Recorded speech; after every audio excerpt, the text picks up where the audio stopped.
మందులు, ఇంజెక్షన్లు, blood bank సామగ్రి, శస్త్రచికిత్స వినియోగ వస్తువుల సరఫరా కోసమని 100 కోట్ల టర్నోవర్ ని 25 కోట్లకు తగ్గించటానికి టీటీడీ పాలక మండలి బరితెగింపు వెనుక చాలా పెద్ద అవినీతి కుట్ర ఉన్నది. మీకందరికీ కూడా తెలుసును. ఈ ప్రభుత్వం, చంద్రబాబు గారి ప్రభుత్వం వచ్చిన తరువాత గత ప్రభుత్వం జగన్మోహన్ రెడ్డి గారు తీసుకున్నటువంటి నిర్ణయమని నెయ్యి సరఫరాదారులకు సంబంధించిన టెండర్లకు జరిగిన సడలింపు వలనే మొత్తం నెయ్యంతా కూడా కల్తీ నెయ్యి వచ్చేసింది అని రకరకాలైనటువంటి నీచపు మాటలు మాట్లాడినారు చంద్రబాబు నాయుడు గారు, నారా లోకేష్ గారు, పవన్ కళ్యాణ్ గారు. ఊరు వాడ ఎక్కడ పట్టినా ఇదే విమర్శ చేసినారు. మేం చాలా స్పష్టంగా ఆ రోజున దాన్ని ఆధారాలతో నిరూపించినాం.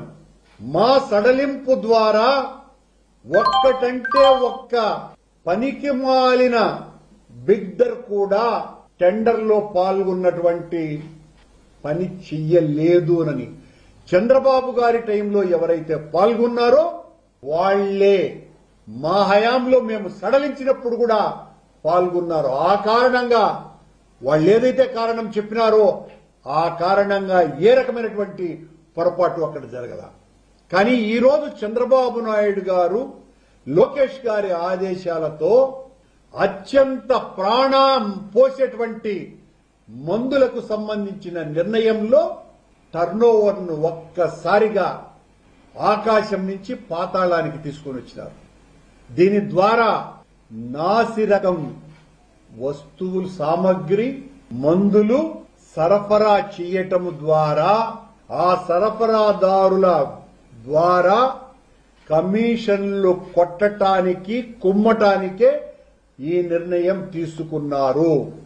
ఈ అజ్ఞాత కమిటీ, అజ్ఞాన అవినీతి కమిటీ ఏదైతే ఉందో, సిఫారసు చేసిందో, ఆ కమిటీలోకి సంబంధించినటువంటి వాళ్లు ఈ సరఫరాదారులుగా మారబోతున్నారు.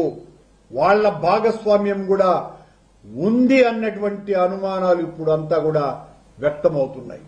దీనికి సంబంధించినటువంటి చర్చలో పాలక మండలిలోనే ఒక పెద్ద ఫార్మాస్యూటికల్ కంపెనీ నడుపుతున్నటువంటి ఒక పాలక మండలి సభ్యురాలు, దేశంలోనే పెద్ద ఫార్మాస్యూటికల్ కంపెనీ నడుపుతున్నటువంటి సభ్యురాలు ఒకరు తీవ్రమైన వ్యతిరేకత వ్యక్తం చేసినా కూడా ఖాతరు చెయ్యకుండా లోకేష్ గారు చెప్పారు కాబట్టి జరిగి తీరాల్సిందేనని ఆ నిర్ణయాన్ని తీసుకోవటం జరిగింది.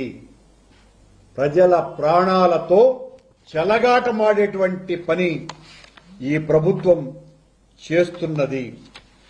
ఆ కమిటీకి బర్డ్ డైరెక్టర్ జగదీష్ గారి నాయకత్వంలో ఆ కమిటీ ఆ సిఫారసును చేసింది. ఈ బర్డ్ డైరెక్టర్ నే స్విమ్స్ కి, చిన్నపిల్లల హాస్పిటల్ కి కూడా పూర్తి అజమాయిషి అప్పగిస్తున్నాము అన్నటువంటి నిర్ణయం కూడా తీసుకున్న విషయాన్ని ఈ సందర్భంగా